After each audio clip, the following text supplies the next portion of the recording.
This is Pulse 95. Pulse 95. It's the Morning Majlis.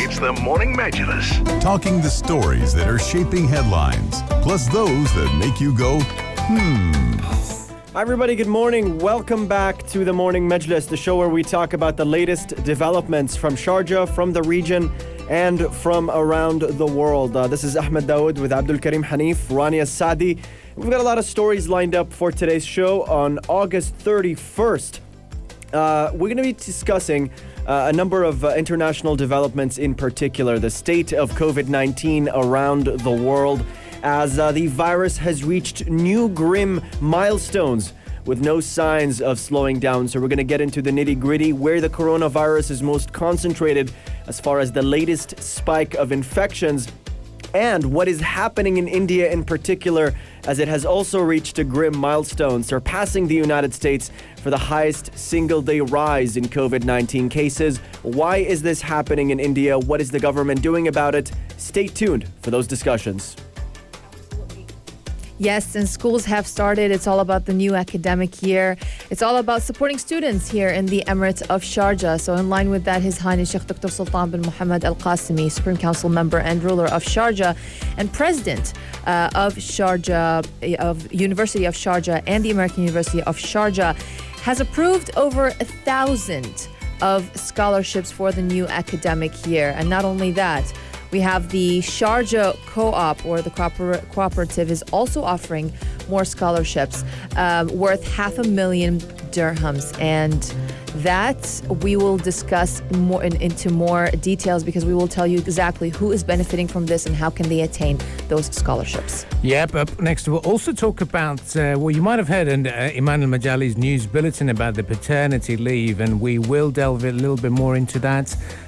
Break it down for you, how, in terms of what that means for you, what opportunities there will be for the fathers to play, what pressure will the father be by the mother by saying, hey, you've got more of a responsibility now that you've got more days off. What does that all mean for you, and how you can best manage that time off, and what is the tactical way of using it? All that will be discussed right here on the Morning Majlis. If you've got a particular tactical way, then let us know on the text lines 4215 how best to use and make good use of your paternity leave. All this will be discussed right here on the Morning Majlis. Stay tuned to Pulse 95. Pulse 95. The Morning Majlis. Talking the stories that are shaping headlines. This is Pulse 95. Yes, this is Pulse 95. You can join the conversation at reaching out to us at 4215. And we're talking about the state of coronavirus around the world and here in the UAE. Now, as of now, we know that the number of reported COVID-19 cases across the globe have surpassed, sadly, 25 million cases, with the U.S., Brazil, and India leading the total count. And that is, of course, according to Johns Hopkins University. Now, the U.S., Mexico, and Brazil represent more than 40% of the global death toll. Now, reported COVID-19 cases first surpassed 10 million back in late of June, then reached 20 million just over 6 weeks later on August 10th. Here in the United Arab Emirates, an additional 362 new cases of COVID-19 were recorded across the country just yesterday. And then the infections identified from about almost 88,000 tests brought the country's total case to almost 70,000. But right now we stand at 69,690 cases. Out of those cases, only 8,708 are active. Another 398 on the bright side, 398 people were cleared from having the virus, taking their recovery tally to 60,600 here in the nation. And as for the death toll, we're standing right now at 382. Yeah, Rania. And for a closer look at what is happening elsewhere around the world, particularly in some of the major countries like the United States, for instance, which tops the list at over 6 million total coronavirus cases. And according to studies, they have an average number of 40,000 cases per day. And they're on a pace much faster than the second hardest hit country, Brazil, which has a confirmed 3,862,000 cases at the moment. Elsewhere around the world, India has also set a record for the world's highest single-day increase in coronavirus cases, as yesterday it reported 78,761 new cases in a period of 24-hour, which passes the number posted in the United States. And this comes at a time where the government continues to lift restrictions to try to boost an economy that lost millions of jobs when the virus hit in March. And a lot of countries have been struggling here with the lifting of restrictions. The U.S., for instance, tried to open up schools and university campuses, prompting thousands of new infections there as well. Yeah, no, coronavirus situation is definitely pretty intense at the moment, and in terms of how deadly it is still better off compared to the 1918 Spanish flu. It infected over 500 million people back then and killed 50 million. Wow. We're still in the 843,000, which is still Under 1 million. Under a million. It's horrible, but it is, yeah. it is under a million. But still not to be taken too lightly, because it has been infecting and killing people. That is the bottom line. And we are well advanced compared to 1918. The reason why it was spreading was because of the troop movements as well, because there was First World War happening at that time. And it ended in 1920, so it went on for 2 years. And one of the reasons why it was because of the mutations that were taking place back then. But look, it is a reality, and the biggest challenge, and I might be wrong in this, is certain parts of the world and certain willingness of people is to say, oh, if I've been infected and I'm trying to show symptoms, I'm not going to get myself tested. A lot of people do that. The reason, they want to avoid the mental stress and the pressure of being tested positive. So what do? Go about their daily lives. And then what happens is continue to spread that virus into other people, and it's just those necessary precautions. One of the reasons why we were told to wear face masks, if we were to recall They're scared of the quarantine, the 14 days. They're scared of the quarantine. Yeah. They're scared of the constant thinking of, oh my God, I have COVID-19. Yeah. I might die, or this is going to happen to me. It is... Your body can fight it. Look, the survival rate has been there. It's pretty high, and it's Absolutely. not. Yeah, exactly. Absolutely. Yeah. And it is out there. And the big thing is, if you eat well, if you keep positive, and if you look for a solution to your current challenge, that is one way of fighting the virus. Yes, it can worsen the already or pre-existing conditions you might have, but if you do not fight it mentally, oh yeah, that's where you're going to lose the battle. Absolutely, it is. It's all in the mental state. And being responsible. There's a lot of people who say, look, I don't want to get tested. I'm going to go out, continue my work. I don't want to get unpaid leave. I don't want to be shunned by society by saying, oh, he's COVID-19. Yeah. And they continue going about their daily lives. Yes, you might be asymptomatic, but it's so important to be doing testing. We saw that in IPL. Those cricketers and the staff were asymptomatic. Yeah. Had they gone into the stadiums, had they interacted with the fans, had they interacted with this, imagine another catastrophe. Exactly. So it's being responsible. And if we were to recall back when the pandemic started here in the United Arab Emirates, we were told those who are sick should wear the face masks. Yeah. And now it's become everyone. wearing. Yeah. So just goes to show, if you're feeling unwell, doesn't mean that you can just go about and walk around. Yeah. It's a bit of a threat. Yeah, absolutely. And always keep in mind that your actions, despite the fact that you might feel, I could afford to get coronavirus, because I've heard people say that, particularly the young generation.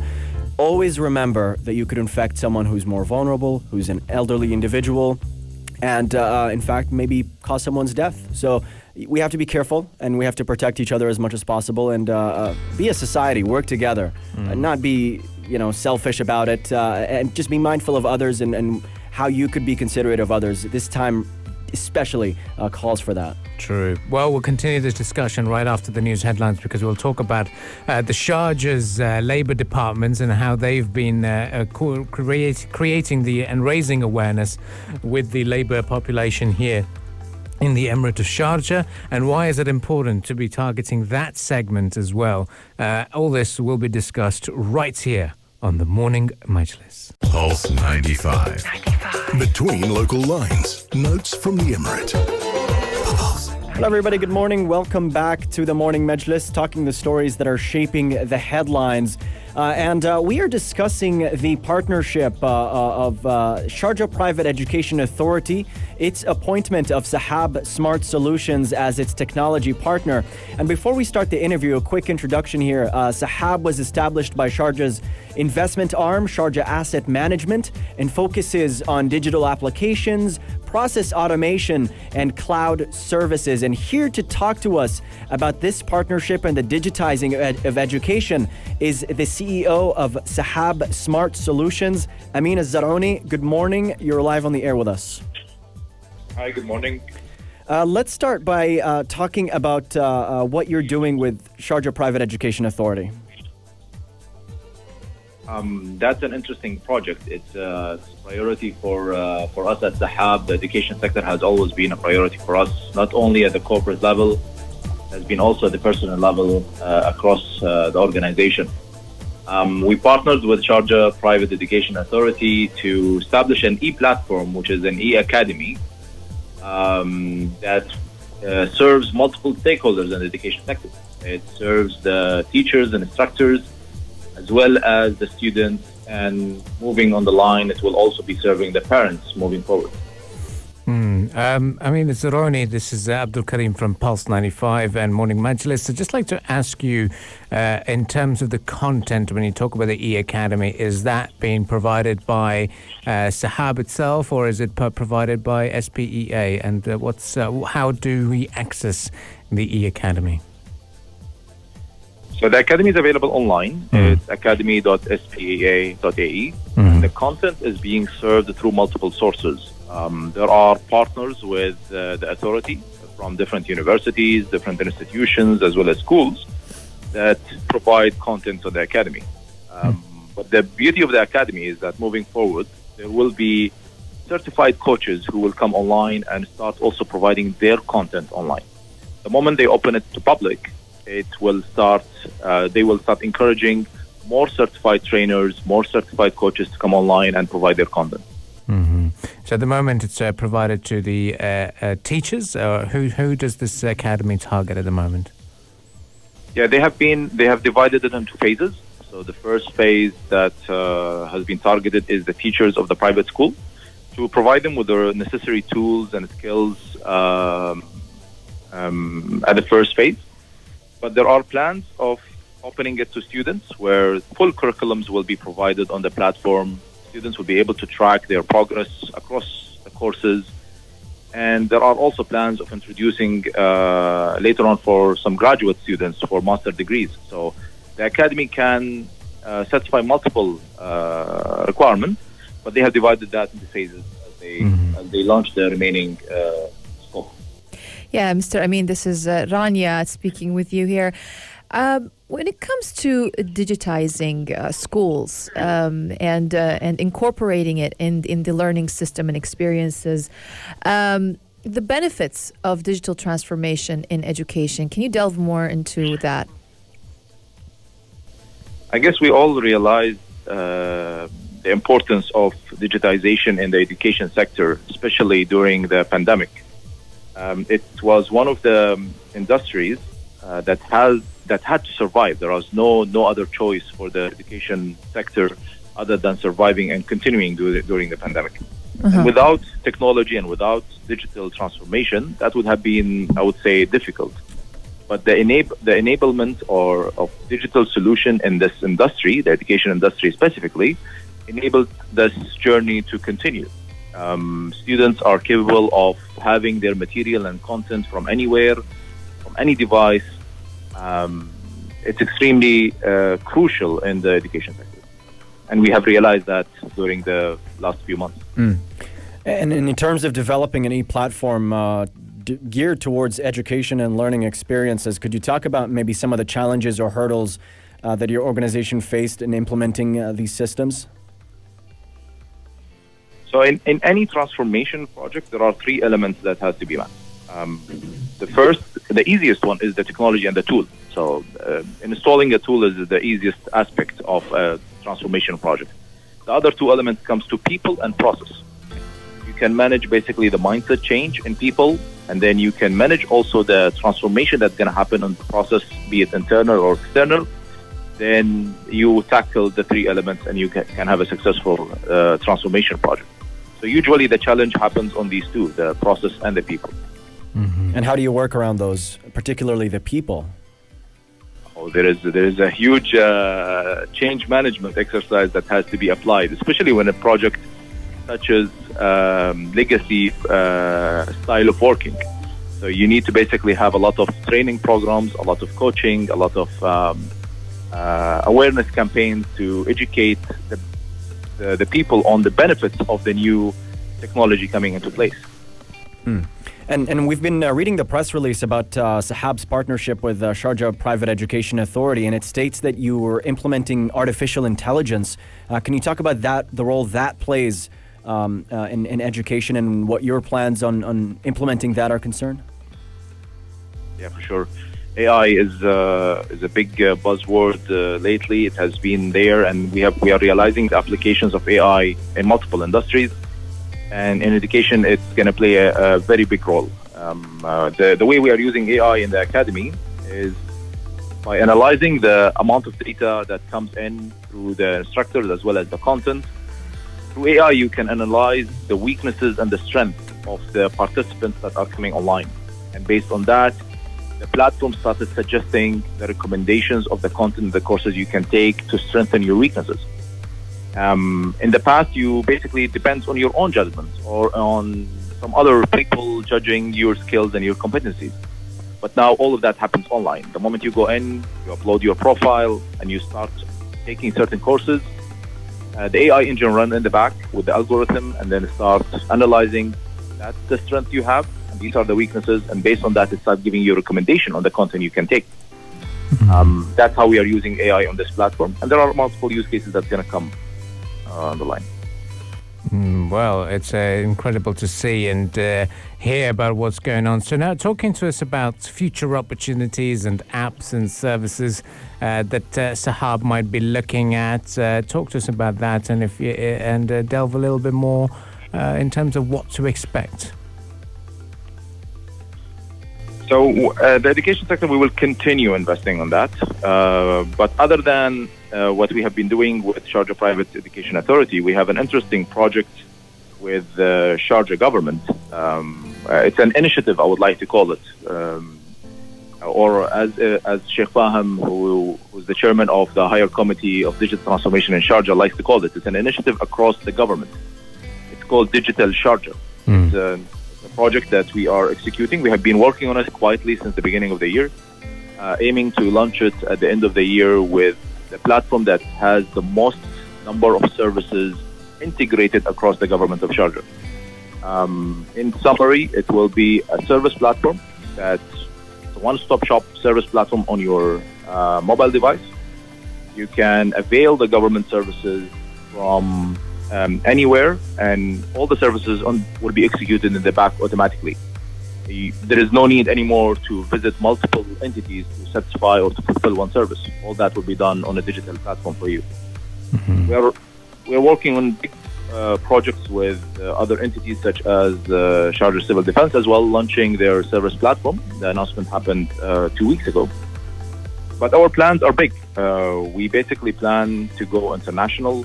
We have growth plans to replicate the success story we are creating in this emirate and carry the name of the emirate with us to other geographies.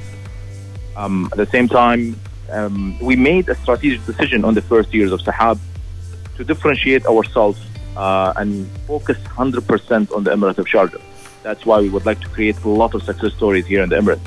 And when we say that, it means that the services and the products that we come up with and the applications that we come up with will continue always to align with the Emirates focus and strategy, as well as our marketing investment will always go towards Sharjah economy. So that is a strategic decision we took for the first years, but our plan is to go and take the success stories we develop in this Emirates, take it outside the UAE. Well, it's incredible stuff and a lot of stuff down the pipeline. We'd be more than delighted to talk about those developments with you at a later edition of the Morning Majlis. Thank you very much for joining us, Amin and Zarouni.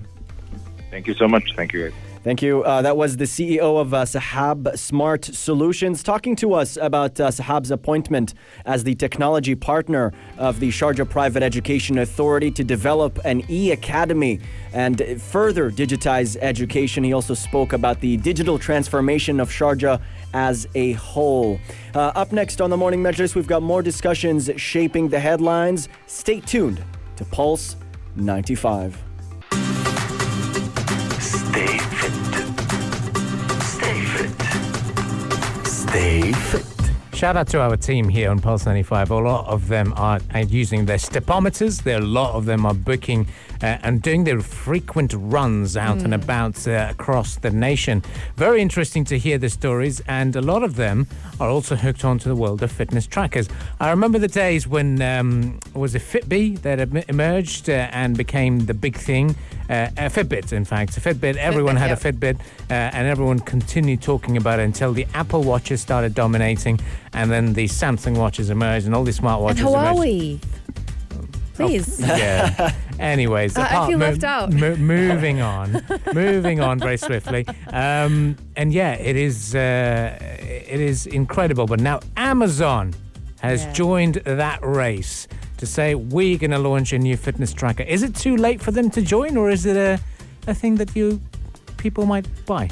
I don't think that it's too late for them to join. Now, the company will offer a Halo wristband that will connect to an app on a user's smartphone through Bluetooth, obviously. And this wristband contains sensors that monitor physical health and mental well-being.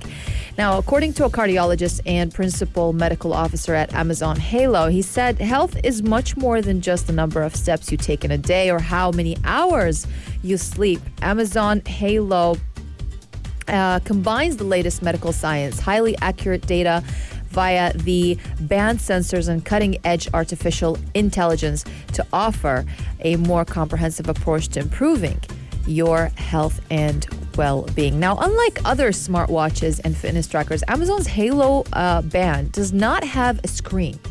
However, it does contain an accelerometer, a temperature sensor, a heart rate monitor, 2 microphones, and a button to turn the microphones on or off. Yeah, we've seen these similar smart fitness trackers, devices you wear on your person while you're out working out, and they detect your metrics and stuff. But this one's pretty wild and ambitious in many different ways. It's got body fat analysis. Yeah. That uses your smartphone camera. That's because Amazon... I mean, look at Abdul Karim. He's face palming over there. Look, Amazon says that weight as a metric is outdated, and it doesn't take into account, for instance, your ratio to muscle to body fat and the fact that your weight can fluctuate. Right. Based on factors like humidity, how much water you drank, whether you're on medication or not. So they're saying this is a more consistent means of doing it. But the problem is the Halo app does it using your smartphone camera. The phone takes a photo of you as you wear or not wear anything, and it sends that to Amazon. And they do a 3D model of yourself and assess your body fat But it's not going to be accurate. You know why? Because the camera adds 10 kilos. I still feel that way. That is the correct answer. But also privacy concerns as well. Yeah. I mean, Amazon has your pictures, etc. But they've got other ambitious features as well. They've got your tone analysis. Yeah.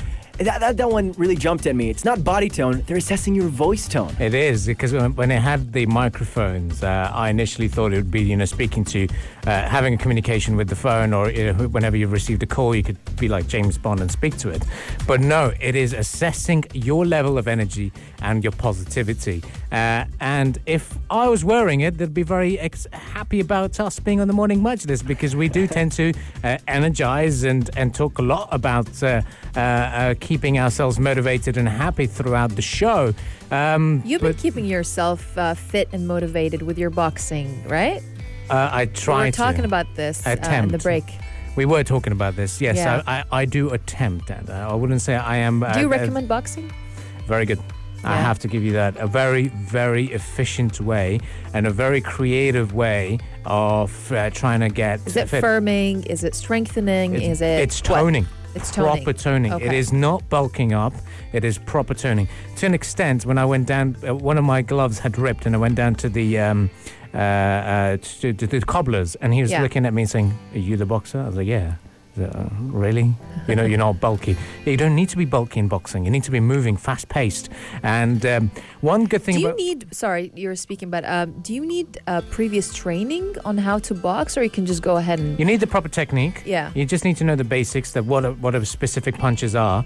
And then when you do it, and the best thing about boxing is you're always learning. No matter how great you are, no matter how amazing you are, you're always learning. And there's a specific posture that you always have to take. There's a specific posture, there's a specific stance, and the best thing is when people are going for the runs, and yes, they're measuring, okay, I'm going to run in 1 hour, I need to run this many kilometers, this is my target.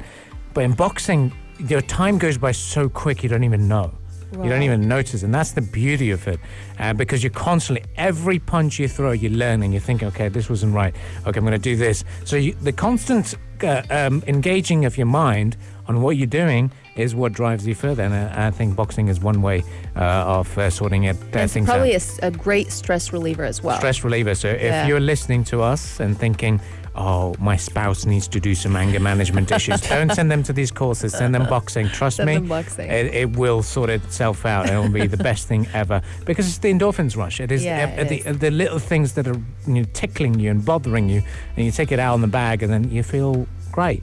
And your arms tone, everything tones, and it's just a brilliant way. Omar Aduri, shout out to him. Shout out to you. He's probably watching us right now. He says that he watches us after 9:30. Usually so tunes in, I said we need to step up our game every day after 9:30. After 9:30. And yes, you can catch us live on YouTube. Log on to Pulse 95 Radio's YouTube account. Subscribe, share away, and watch us streaming our contents live. And Omar Aduri and I train in the same gym and same classes as well. We keep motivating each other, which is always good. And Omar Aduri also tries to do double classes at times, which is interesting. But it's been great fun and definitely recommended. But yes, Amazon's new fitness tracker is creating that buzz. We'll be right back after this short break and continue with the world of technology with Future Majlis today. Oh, yeah. It's all about how the municipality is now using a new device to test nitrogen levels in food stuff. Yep. Well, all this will be discussed right here on the Morning Majlis. Pulse 95. You're listening to Pulse 95. Pulse 95. It's Pulse 95.